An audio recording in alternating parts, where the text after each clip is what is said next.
Atlas modelis iš Bilenka. Tai yra puikūs batai rudeniui, tai yra mano rekomendacija jums. Kodėl aš juos rekomenduoju? Todėl, kad batai yra labai lengvi, jie turi lygų padą be kulno pakilimo, tai reiškia, kad jūsų kūno svorio centras pasiskirstys tolygiai, taip galima išvengti nugarų skausmų ilgiau vaikštant, sąnarių skausmų ir kitų problemų. Pirštų zona yra platesnė, tai reiškia, jūsų pirštai nebus suspausti ir išvengsite nuospaudų, nago įaugimo. Padas yra guminis ir turi štai tokį protektorių.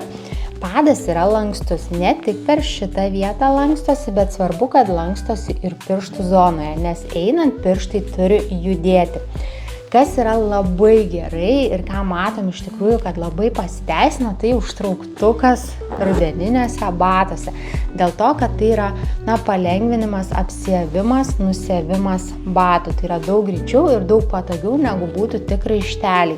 Raišteliai šiuo atveju yra reikalingi tam, kad jūs pasireguliuotumėte tik tai kelties zoną, kiek jums reikia vietos, ir tą siaurumą, platumą šito auliuko. Auliukas nėra labai didelis, tai yra labai patogu.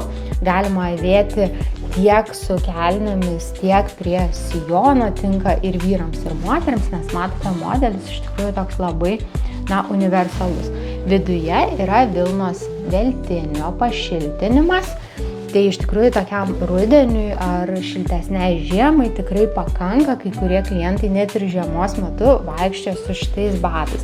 Viduje yra išimamas, keičiamas vidpadis, jis yra vilnos veltinios, eina originaliai su šitais batais, bet jūs galite, jeigu jums reikia daugiau šilumos, galite pasikeisti į merino vilnos tokį storesnį vidpadį ir tada jums bus tiesiog dar šilčiau su šitais batais. Taigi mano rekomendacija jums šiam rudeniui iš Bilenka modelis Atlas.